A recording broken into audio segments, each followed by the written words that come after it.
تو صدیق اکبر رضی اللہ تعالیٰ عنہ کی مرتبہ اور مقام کتنا بڑا ہے، کتنا اعلیٰ رتبہ ہے، دنیا میں بھی اور آخرت میں بھی۔ دنیا میں سب سے اول آپ اسلام لانے والے، اور پھر ہمہ وقت صبح یا شام نبی پاک علیہ السلام کی بارگاہ میں حاضری دینے کا آپ کو شرف حاصل ہو، یہ بڑا مرتبہ اور مقام۔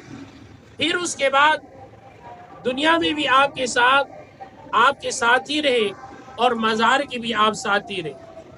یہ اللہ تعالیٰ نے بڑا رتبہ آپ کو عطا کیا۔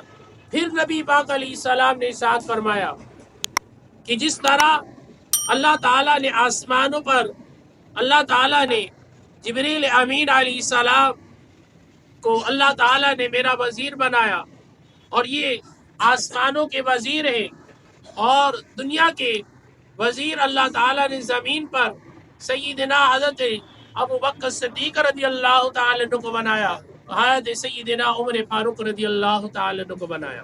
فرمایا جس طرح یہ میں دنیا کے وزیر ہیں، اسی طرح یہ آخرت میں بھی ہم اسی طرح قبر میں ساتھ اٹھے۔ یہ ہے سامعین محترم نبی پاک علیہ السلام کی ان سے محبت۔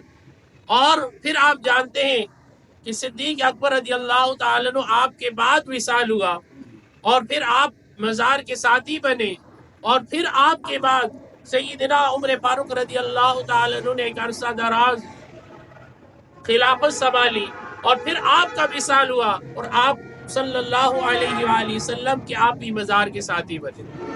تو فرمایا جس طرح یہ دنیا کے میرے وزیر ہیں، اسی طرح آخرت میں بھی ہم ان کو ساتھ اٹھیں گے۔ یہ اللہ تعالیٰ نے مرتبہ عطا کیا، یہ محبت تھی آپ کی، اور ان کی آپ سے محبت تھی۔